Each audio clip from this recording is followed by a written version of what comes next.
বিধায়ক পদ হেৰুৱাব নেকি অখিল গগৈয়ে? নিৰ্বাচন আয়োগত ভুল তথ্য দি বিপদত যেন পৰিছে অখিল গগৈ। অখিল গগৈৰ বিৰুদ্ধে অসমৰ বিভিন্ন থানাত 32টা কেছ আছে। তেখেতে কৈ ফুৰে যে গোটেইবিলাক সেম তেখেতে কৈ ফুৰে গোটেইবিলাক ফেক। মোৰ এগেইনষ্টত 165টা আছে ছাৰ। অখিল গগৈৰ বিৰুদ্ধে আদালতৰ হেনো কাষ চাপিব মন্ত্ৰী পীযুষ হাজৰিকা। ছাৰ মোক খবৰ দিয়ে কিয়? মই যিটো প্ৰশ্ন সুধিছো তাৰ উত্তৰ দিয়ক ছাৰ। মোৰ প্ৰশ্নটোৰ উত্তৰ দিয়ক ছাৰ। মোৰ প্ৰশ্নটোৰ উত্তৰ দিয়ক ছাৰ। উত্তৰ দিবলৈ গৈ আছো ন, উত্তৰ দিবলৈ এক্সাম্পল দিব লাগিব। আপুনি মই ছাৰ উত্তৰ দিলে এক্সাম্পল দিমেই। নিৰ্বাচন আয়োগত ভুল তথ্য দাঙি ধৰাৰ অভিযোগ উত্থাপিত হৈছে অখিল গগৈৰ বিৰুদ্ধে। অখিল গগৈৰ বিৰুদ্ধে আদালতৰ কাষ চাপিব ৰাজ্য চৰকাৰ।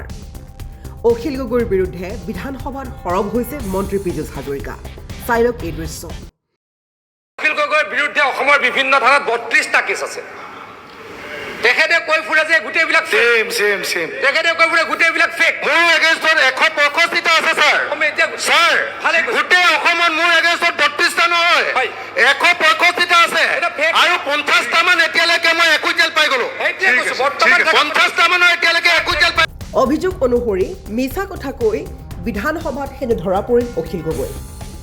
সকলোৰে মাজত এতিয়া এই কথাই চৰ্চা লাভ কৰিছে যে মহা বিপদত পৰিছে বিধায়ক অখিল গগৈ। অখিল গগৈৰ বিধায়ক পদ খাৰিজ কৰাৰ দাবী, কিন্তু নিৰ্বাচন আয়োগত তথ্য দিছে মাত্ৰ 30টা কেছৰ, কিয়নো অখিল গগৈৰ বিৰুদ্ধে ৰাজ্যৰ বিভিন্ন থানাত আছে 150টাৰো অধিক কেছ।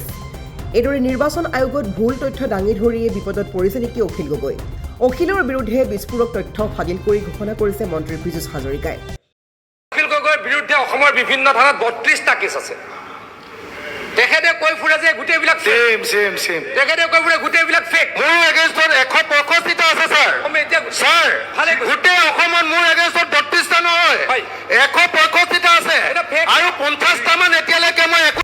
এই ক্লিপটো এতিয়া ক্ৰমান্বয়ে হৈ পৰিছে ভাইৰেল। অখিল গগৈৰ বিৰুদ্ধে কিদৰে বিধানসভাত সৰব হৈছে মন্ত্ৰী পীযুষ হাজৰিকা।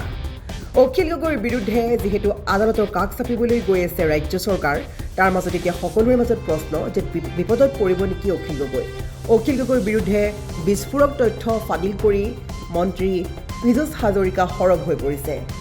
অখিল গগৈৰ বিৰুদ্ধে অভিযোগ হৈছে যে নিৰ্বাচন আয়োগত ভুল তথ্য দিছে। মহা বিপদত বিধায়ক অখিল গগৈ।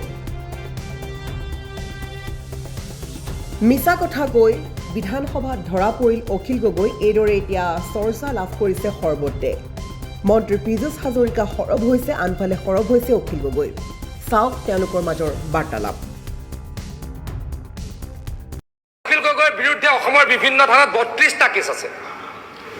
তেখেতে কৈ ফুৰে যে গোটেইবিলাক সেম তেখেতে কৈ ফুৰে গোটেইবিলাক ফেক। মোৰ এগেইনষ্টত 165টা আছে ছাৰ। ভালে গোটেই অসমত মোৰ এগেইনষ্টত 32টা নহয়, হয়। 165টা আছে এটা fake। আৰু 50টা মান এতিয়ালৈকে মই একো জেল পাই গলো। সেইটোৱে কৈছো, বৰ্তমান 50টা মানৰ এতিয়ালৈকে একো জেল পাই গলো ছাৰ। মই ইলেকশ্যন এফিডেভিটত ভুল ইনফৰমেশ্যন কিয় দিছে তেতিয়া? সেইবিলাক নালাগে নহয়, ব্যক্তিগত। ছাৰ মোক খবৰ দিয়ে কিয়? মই যিটো প্ৰশ্ন সুধিছো তাৰ উত্তৰ দিয়ক ছাৰ। মোৰ প্ৰশ্নটোৰ উত্তৰ দিয়ক ছাৰ। মোৰ প্ৰশ্নটোৰ উত্তৰ দিয়ক ছাৰ। উত্তৰ দিবলৈ গৈ আছো ন, উত্তৰ দিবলৈ এক্সাম্পল দিব লাগিব। আপুনি মই ছাৰ উত্তৰ দিলে এক্সাম্পল দিমেই। ছাৰ উত্তৰ দিলে মই এক্সাম্পল দিমেই। ইলেকশ্যন এফিডেভিট চাওক। আপনাৰ জিডিএনটিৰ ছাৰ মই আপোনাৰ এফিডেভিট দিয়া নাই। চৰকাৰৰ মুখ বন্ধ হৈ গৈছে ছাৰ। বন্ধ হ'বই নোৱাৰে, মুখ বন্ধ হ'বই নোৱাৰে। আপুনি কৈ দিছে মুখ্যমন্ত্ৰী পলাই দিছে প্ৰশ্নটোৰ কাৰণে। ছাৰ মোক ক'ব দিয়া নাই। ছাৰ মোক ক'ব দিয়ক না। ছাৰ কথাটো ক'ব দিয়া নাই। কথাটো ক'ব দিয়া নাই। পলাই দিছে আজি বলব নাই। আজি বলব নাই। মোক ক'ব দিয়ক। এনে ফটোৱাত কথা নক'ব। ছাৰ মোক ক'ব দিয়ক। ছাৰ মই আপোনালোকে মোক জিডিএনটিটো দিয়া নাই। মই এতিয়া ছাপ্লিমেণ্টাৰী কুৱেশ্যনটো মই জিডিএনটিৰ পৰিমাণটো বিচৰাও নাছিলোঁ। জিডিএনটিৰ কথা উল্লেখে কৰিছিলোঁ প্ৰশ্নটোত যে জিডিএনটি কৰাৰ পাছত আপোনালোকে তেনেহ'লে আমি কেনেকৈ দিম জিডিএনটি যদি ইয়াত লিখি থোৱা আছে, ইয়াত জিডিএনটি কিমান আছে আপোনালোকে দিব লাগিব। ছাপ্লিমেণ্টাৰী কুৱেশ্যন সেইটোকে বুলি কয়। আপুনি দিছে নেকি ইয়াত জিডিএনটি?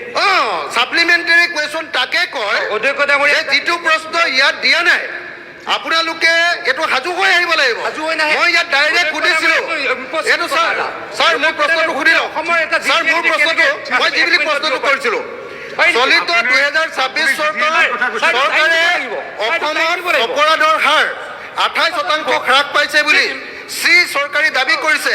সেই পৰিসংখ্যা প্ৰস্তুত কৰোঁতে কেৱল নিয়মীয়া এজাহাৰ FIR সমূহকে গণনা কৰা হৈছে নে থানাসমূহত পঞ্জীয়ন হোৱা প্ৰতিটো GD&T শুনি লওক প্ৰতিটো GD&T আৰু NC গোচৰ সংখ্যাকো ইয়াত অন্তৰ্ভুক্ত কৰা হৈছে ঠিক আছে মই ডাইৰেক্ট প্ৰশ্নটো সুধিছো এতিয়া মোক সংখ্যাটো দিব লাগে ছাৰ সংখ্যাটো ডিটেইলছত তেখেতে কোৱাই নাই তেখেতে উত্তৰটো দিব লাগে সংখ্যাটোৰ কথা তেখেতে কোৱাই নাই